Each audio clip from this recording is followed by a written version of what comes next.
down. But what I really want to talk about today is Farmlands, which obviously premiered 48 hours ago, and the reviews and the response has been immense from the internet.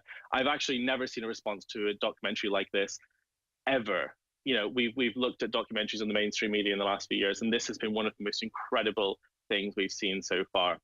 Obviously, it's the first time that a massively highly produced, you know, in terms of production value, piece has ever been made on a right-wing conservative topic ever. And people are totally blown away by it. It's indistinguishable from the mainstream media content. It's indistinguishable from Vice.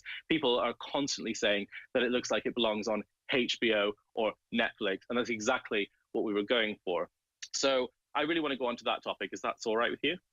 Yeah, I actually have not seen it yet. I've seen the trailer, but that's why I'm glad Jake is in studio with us. Jake Lloyd has seen it, so he'd be more privy to lead that conversation. Jake, what do you think of the film? Well, I mean, exactly like what you were saying, Caolan. Watching it, I mean, it does look like something that should be on HBO or maybe one of the older documentary channels like 60 Minutes or something. It's just so, not only is it so highly produced, it has such a high production value, it's so well produced, but it's packed, absolutely packed full of information. And I want to, you know, commend all of you that worked on producing it, because the way that the information is put together, it's so compelling, and it really keeps you tied into the story for the whole time. So I would really recommend that anybody out there watching it go out and I would recommend that people go out and watch the documentary, because there's some horrifying stuff happening over there in South Africa. And I'm not going to go into some of the details because it's so gruesome. And if you want to hear it, you can go watch it. But the stories from the people who clean up these crime scenes, it's absolutely horrifying. The things that are happening to these people on their farms. And it's not only people in the farms, it's people in South Africa that are being discriminated against on the basis of their skin color alone. So Caolan, what was it like for y'all? How did you get connected with some of these people? What was it like for you to go out and talk to these people who have been struggling so hard just to live, just to survive and make ends meet, let alone not get murdered?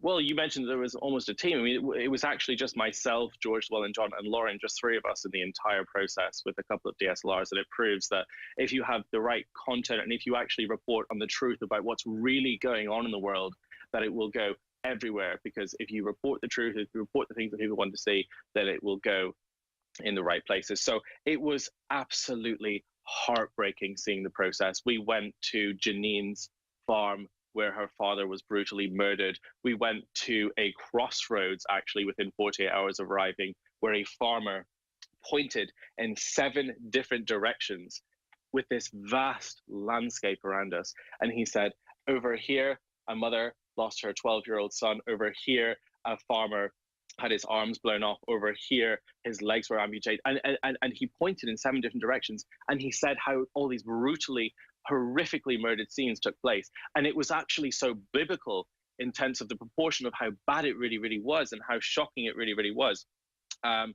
We went there without a bias. Obviously, there's a far right agenda, there's a far left agenda. The far left say that nothing's going on. The far right say that it's a full-on white genocide. The truth really was somewhere in the middle. However, even more shocking than we actually realized in terms of the scale of the animosity and the fury towards white people in that country. There is this very, very strange resentment against the white race, which has basically been stirred up from the education system in terms of, you know, telling everybody how terrible apartheid was. Of course it was bad, but it's perpetually pushed in terms of basically the education system are telling children that the reason that their economy isn't doing very well, the reason that the kids aren't doing very well is because of apartheid, because of white people, and they should pursue all their anger to them instead of working to better their own lives. And that's a totally toxic mentality. Communism has basically engulfed South Africa. It's basically this Marxism, socialism mentality of,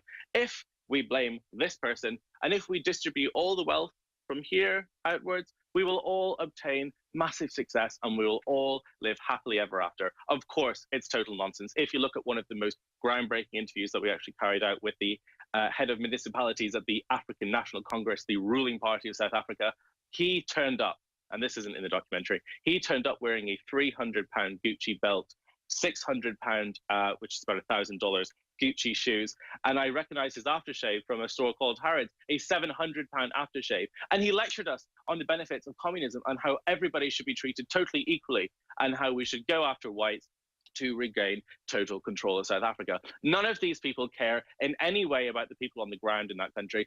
Even the rulers, the black rulers, do not care about South Africa. The level and the severity of the corruption in that country is totally incomprehensible. And I think the reason that Farmlands has done so well and the reason it's got such a good response is because it really highlights that. We didn't just go into the white genocide aspect, we went into the really heart of what was going on. And we uncovered some of the most shocking footage ever. I don't know if you saw the footage. You do say it's the very heart of the issue, and it's the same old song and dance as far as communism, because, you know, communists, they always overthrow the government or the established systems. And then, you know, they say that it's to create equality between everybody, but then the people at the top have all of the, you know, they have all of the wealth, they have all of the nice clothes, all of the nice everything. Whoa, hold on. Bernie Sanders only has a couple million. Yeah, Bernie Sanders only has a few homes and a nice car. So only now, a few, Caolan, I'm actually different than Jake. When we come back in the next segment, I want you to talk about the gruesome details. So, spoiler alert, in the next segment, I actually want Caolan to go into some of these details because I haven't seen the documentary, and I'd like to hear about some of this stuff. But folks, it's important to support the work of Caolan Robertson. It's important to support the work of Tommy Robinson. That's Robertson, Caolan Robertson, Tommy Robinson, just to clarify there. It's important to support them, just like it's important to support us at InfoWarsStore.com. We need alternative media putting these stories out. No one else was going to do the Farmlands documentary. No one else was going to do that documentary. It had to be done independently by Caolan Robertson and others. And that's thanks to the support I imagine that you guys have just received from independent donations. So that's the kind of stuff that we do. That's the kind of stuff that Tommy Robinson and Caolan Robertson does. And at InfoWarsStore.com, that's how you support us. We can show you how to support Caolan on the other side. We'll be right back. Spoiler alert, we're going to get into some of the details of the film because I want to know them from Caolan himself. So we'll be right back.